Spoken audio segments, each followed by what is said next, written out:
Wise پہلا باب۔ شاہ یروشلم داؤد کے بیٹے وائز کی باتیں۔ باطل ہی باطل، وائز کہتا ہے باطل ہی باطل، سب کچھ باطل ہے۔ انسان کو اس ساری محنت سے جو وہ دنیا میں کرتا ہے کیا حاصل ہے؟ ایک پشت جاتی ہے اور دوسری پشت آتی ہے، پر زمین ہمیشہ قائم رہتی ہے۔ سورج نکلتا ہے اور سورج ڈھلتا بھی ہے، اور اپنے طلوع کی جگہ کو جلد چلا جاتا ہے۔ ہوا جنوب کی طرف چلی جاتی ہے اور چکر کھا کر شمال کی طرف پھرتی ہے۔ یہ سدا چکر مارتی ہے اور اپنی گشت کے مطابق دورہ کرتی ہے۔ سب ندیاں سمندر میں گرتی ہیں، پر سمندر بھر نہیں جاتا۔ ندیاں جہاں سے نکلتی ہیں ادھر ہی کو پھر جاتی ہیں۔ سب چیزیں ماندگی سے پر ہیں۔ آدمی اس کا بیان نہیں کر سکتا۔ آنکھ دیکھنے سے آسودہ نہیں ہوتی اور کان سننے سے نہیں بھرتا۔ جو ہوا وہی پھر ہوگا، اور جو چیز بن چکی ہے وہی ہے جو بنائی جائے گی، اور دنیا میں کوئی چیز نئی نہیں۔ کیا کوئی چیز ایسی ہے جس کی بابت کہا جاتا ہے کہ دیکھو یہ تو نئی ہے؟ وہ تو سابق میں ہم سے پیشتر کے زمانوں میں موجود تھی۔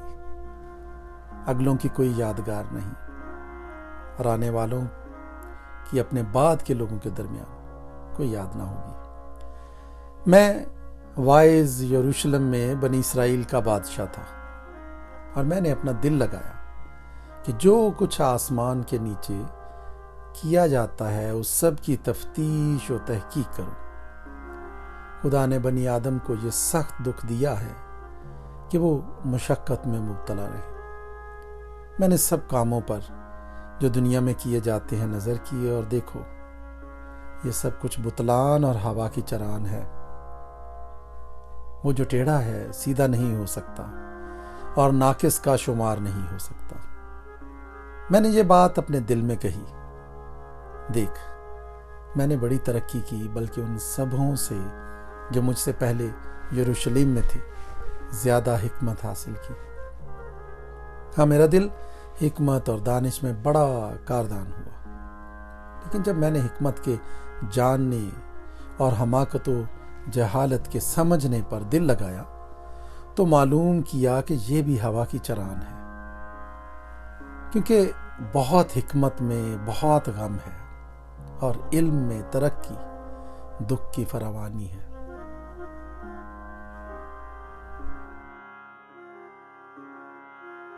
وائز دوسرا باب۔ میں نے اپنے دل سے کہا، میں تجھ کو خوشی میں آزماؤں گا، سو عشرت کر لے۔ لو، یہ بھی بطلان ہے۔ میں نے ہنسی کو دیوانہ کہا اور شادمانی کے بارے میں کہا، اس سے کیا حاصل؟ میں نے دل میں سوچا کہ جسم کو میں نوشی سے کیوں کر تازہ کروں، اور اپنے دل کو حکمت کی طرف مائل رکھوں، اور کیوں کر حماقت کو پکڑے رہوں، جب تک معلوم کروں کہ بنی آدم کی بہبودی کس بات میں ہے کہ وہ آسمان کے نیچے عمر بھر یہی کیا کرے۔ میں نے بڑے بڑے کام کیے، میں نے اپنے لیے عمارتیں بنائیں، اور میں نے اپنے لیے تاکستان لگائے۔ میں نے اپنے لیے باغیچے اور باغ تیار کیے، اور ان میں ہر قسم کے میوہ دار درخت لگائے۔ میں نے اپنے لیے تالاب بنائے کہ ان میں سے باغ کے درختوں کا ذخیرہ سینچوں۔ میں نے غلاموں اور لونڈیوں کو خریدا، اور نوکر چاکر میرے گھر میں پیدا ہوئے، اور جتنے مجھ سے پہلے یروشلم میں تھے میں ان سے کہیں زیادہ گائے بیل اور بھیڑ بکریوں کا مالک تھا۔ میں نے سونا اور چاندی اور بادشاہوں اور صوبوں کا خاص خزانہ اپنے لیے جمع کیا۔ میں نے گانے والوں اور گانے والیوں کو رکھا، اور بنی آدم کے اسباب عیش یعنی لونڈیوں کو اپنے لیے کثرت سے فراہم کیا۔ سو میں بزرگ ہوا، اور ان سبوں سے جو مجھ سے پہلے یروشلم میں تھے زیادہ بڑھ گیا۔ میری حکمت بھی مجھ میں قائم رہی، اور سب کچھ جو میری آنکھیں چاہتی تھیں میں نے ان سے باز نہ رکھا۔ میں نے اپنے دل کو کسی طرح کی خوشی سے نہ روکا، کیونکہ میرا دل میری ساری محنت سے شادمان ہوا، اور میری ساری محنت سے میرا بکھرا یہی تھا۔ پھر میں نے ان سب کاموں پر جو میرے ہاتھوں نے کیے تھے اور اس مشقت پر جو میں نے کام کرنے میں کھینچی تھی نظر کی، اور دیکھا کہ سب بتلان اور ہوا کی چران ہے، اور دنیا میں کچھ فائدہ نہیں۔ اور میں حکمت اور دیوانگی اور حماقت کے دیکھنے پر متوجہ ہوا، کیونکہ وہ شخص جو بادشاہ کے بعد آئے گا کیا کرے گا؟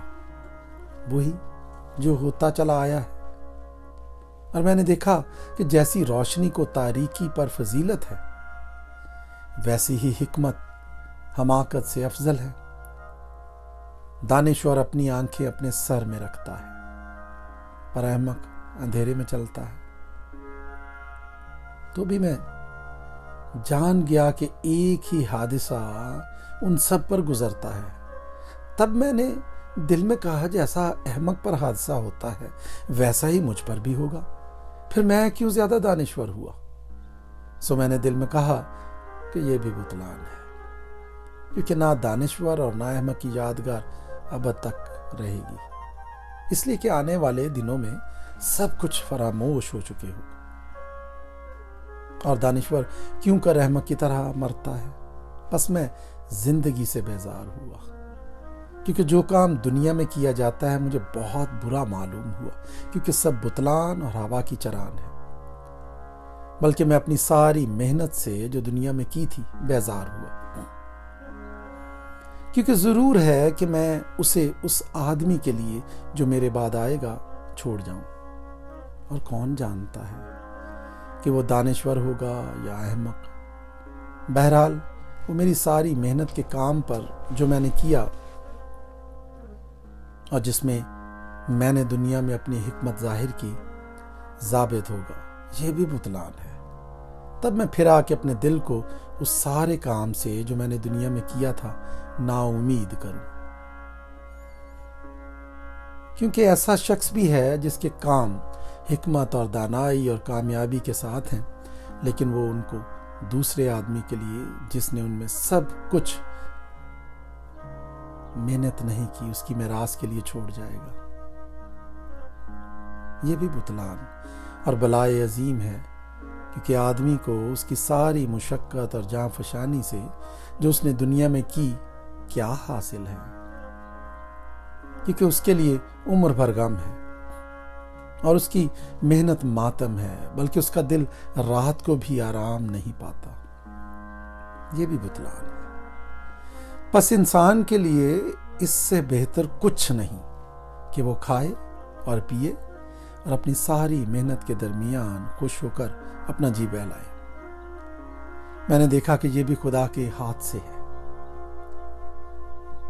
اس لیے کہ مجھ سے زیادہ کون کھا سکتا اور کون مزہ اڑا سکتا ہے، کیونکہ وہ اس آدمی کو جو اس کے حضور میں اچھا ہے حکمت اور دانائی اور خوشی بخشتا ہے، لیکن گناہگار کو زحمت دیتا ہے کہ وہ جمع کرے اور انبار لگائے تاکہ اسے دے جو خدا کا پسندیدہ ہے۔ یہ بھی بتلان اور ہوا کی چران ہے۔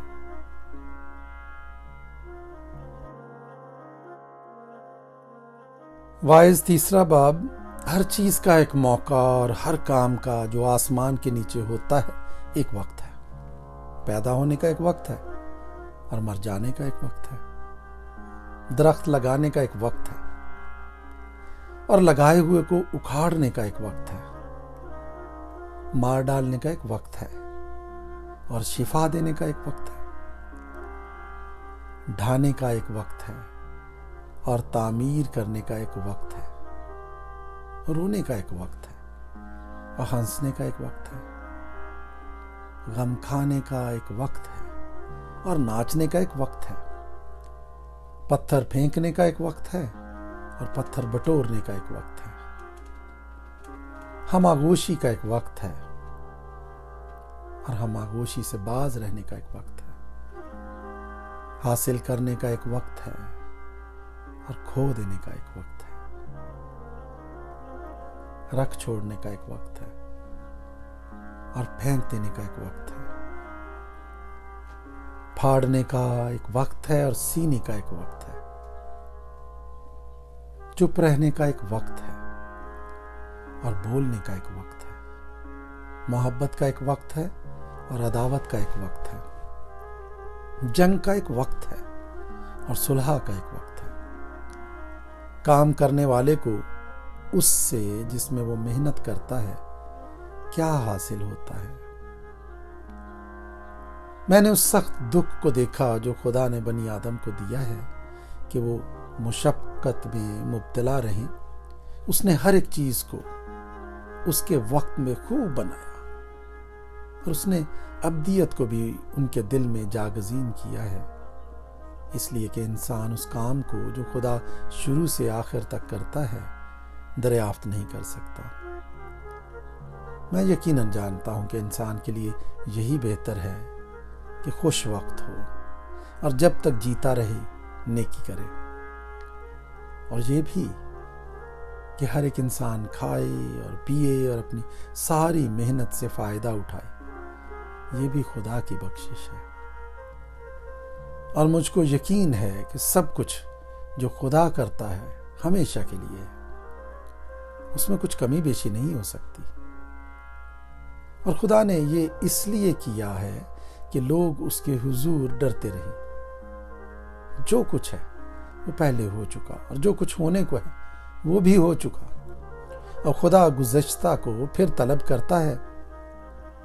پھر میں نے دنیا میں دیکھا کہ عدالت گاہ میں ظلم ہے اور صداقت کے مکان میں شرارت ہے۔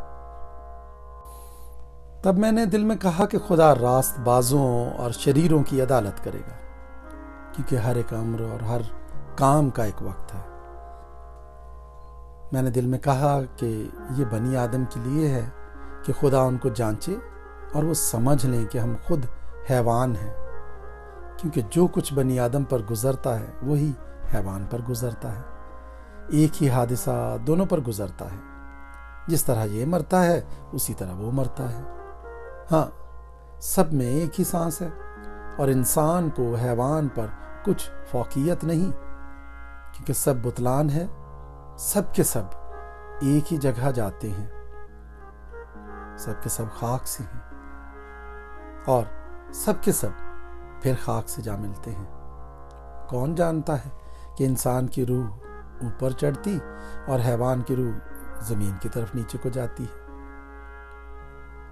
بس میں نے دیکھا کہ انسان کے لیے اس سے بہتر کچھ نہیں کہ وہ اپنے کاروبار میں خوش رہے، اس لیے کہ اس کا بکھرا یہی ہے، کیونکہ کون اسے واپس لائے گا کہ جو کچھ اس کے بعد ہوگا دیکھ لے۔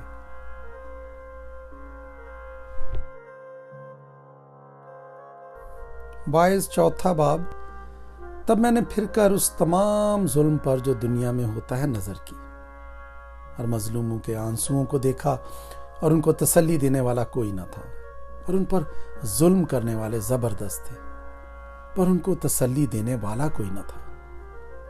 پس میں نے مردوں کو جو آگے مر چکے ان زندوں سے جو اب جیتے ہیں زیادہ مبارک جانا، بلکہ دونوں سے نیک بخت وہ ہے جو اب تک ہوا ہی نہیں، جس نے وہ برائی جو دنیا میں ہوتی ہے نہیں دیکھی۔ پھر میں نے ساری محنت کے کام اور ہر ایک اچھی دستکاری کو دیکھا کہ اس کے سبب سے آدمی اپنے ہمسائے سے حسد کرتا ہے۔ یہ بھی بتلان اور ہوا کی چران ہے۔ بے دانش اپنے ہاتھ سمیٹتا ہے اور آپ ہی اپنا گوشت کھاتا ہے۔ ایک مٹھی بھر جو چین کے ساتھ ہو ان دو مٹھیوں سے بہتر ہے جن کے ساتھ محنت اور ہوا کی چران ہو۔ اور میں نے پھر کر دنیا کے بتلان کو دیکھا، کوئی اکیلا ہے اور اس کے ساتھ کوئی دوسرا نہیں، اس کے نہ بیٹا ہے نہ بھائی، تو بھی اس کی ساری محنت کی انتہا نہیں، اور اس کی آنکھ دولت سے سیر نہیں ہوتی، وہ کہتا ہے میں کس کے لیے محنت کرتا اور اپنی جان کو عیش سے محروم رکھتا ہوں. یہ بھی بتلان ہے. ہاں یہ سخت دکھ ہے. ایک سے دو بہتر ہے، کیونکہ ان کی محنت سے ان کو بڑا فائدہ ہوتا ہے. کیونکہ اگر وہ گریں تو ایک اپنے ساتھی کو اٹھائے گا، لیکن اس پر افسوس جو اکیلا ہے جب وہ گرتا ہے، کیونکہ کوئی دوسرا نہیں جو اسے اٹھا کھڑا کرے. پھر اگر دو اکٹھے لیٹیں تو گرم ہوتے ہیں، پر اکیلا کیوں کر گرم ہو سکتا ہے. اور اگر کوئی ایک غالب ہو تو دو اس کا سامنا کر سکتے ہیں. اور تیری ڈوری جلد نہیں ٹوٹتی. مسکین اور دانش مند لڑکا اس بوڑھے بے وقوف بادشاہ سے جس نے نصیحت سننا ترک کر دیا بہتر ہے، کیونکہ وہ قید خانے سے نکل کر بادشاہی کرنے آیا، باوجود کہ وہ جو سلطنت ہی میں پیدا ہوا مسکین ہو چلا. میں نے سب زندوں کو جو دنیا میں چلتے پھرتے ہیں دیکھا کہ وہ اس دوسرے جوان کے ساتھ تھے جو اس کا جان نشین ہونے کے لیے برپا ہوا.